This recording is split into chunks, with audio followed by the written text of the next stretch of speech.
Cars are one of the biggest purchases we make in our lives, but they also lose value over time.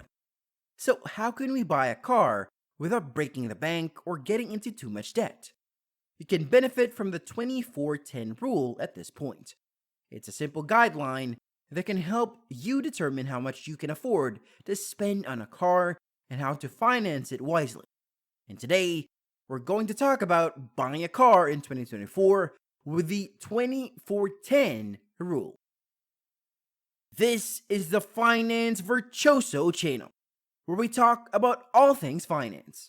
For your daily dose of valuable information on money, business, investments, and savings, be sure to hit the subscribe button and click the notification bell right now.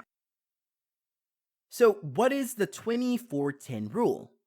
It is a rule of thumb that says that you should 1. Put at least 20% down on your car purchase. This will reduce the amount of money you need to borrow and lower your interest rate. 2. Finance your car for no more than 4 years. This will prevent you from paying too much interest and owing more than your car is worth. And 3.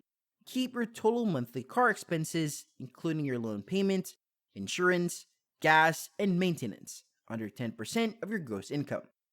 This will ensure that you don't spend too much of your income on your car and have enough money left for other expenses and savings.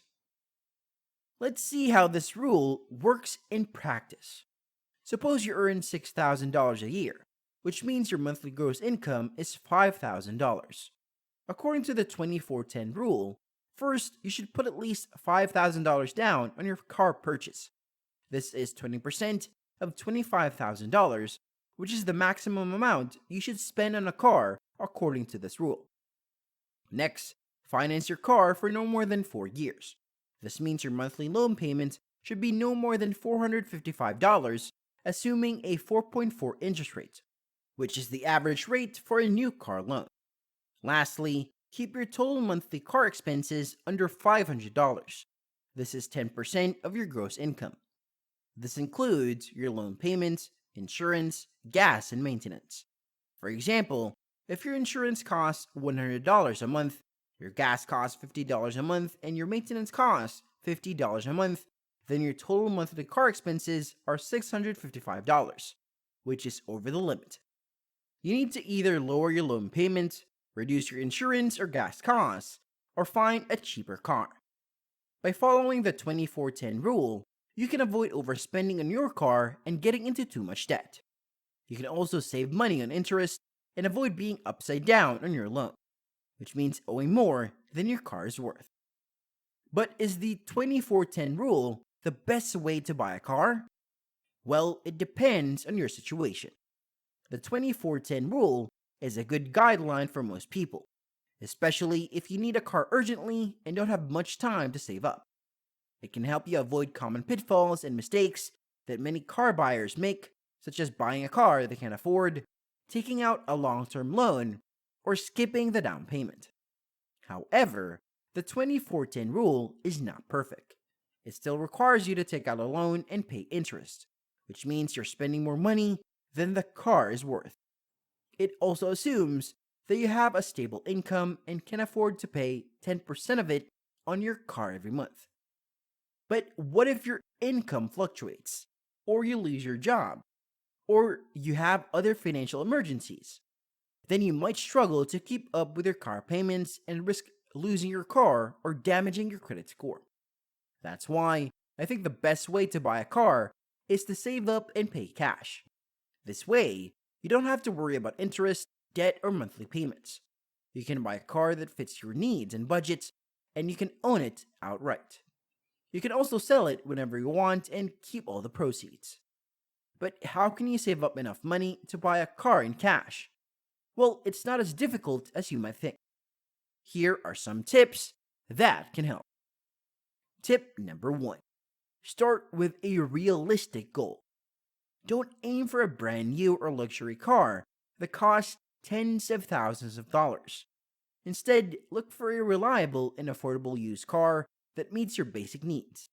You can find many good deals on used cars online or from private sellers. Tip number 2. Set aside a specific amount of money every month for your car fund.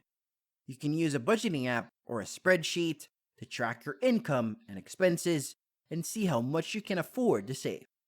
You can also set up a direct deposit or a transfer from your checking account to your savings account every month. This way, you don't have to think about it and you can avoid spending the money on something else. Tip number 3. Look for ways to increase your income and reduce your expenses. You can do this by getting a side hustle, such as freelancing, tutoring, or dog walking. You can also sell some of your stuff, such as clothes, books, or electronics that you don't need or use anymore. Or you can cut back on unnecessary spending, such as eating out, subscriptions, or impulse buys. Every extra dollar you earn or save can go towards your car fund and help you reach your goals faster. Tip number 4. Be patient and consistent. Saving up for a car in cash might take some time and effort, but it's worth it in the long run. You'll save money on interest and fees. You'll have more financial freedom and flexibility, and you'll have peace of mind knowing that you own your car and no one can take it away from you. So, there you have it, the 24-10 rule and how to buy a car in 2024. I hope you found this video helpful and informative. If you did, please leave a comment below and let me know what you think. Do you follow the 24-10 rule when buying a car?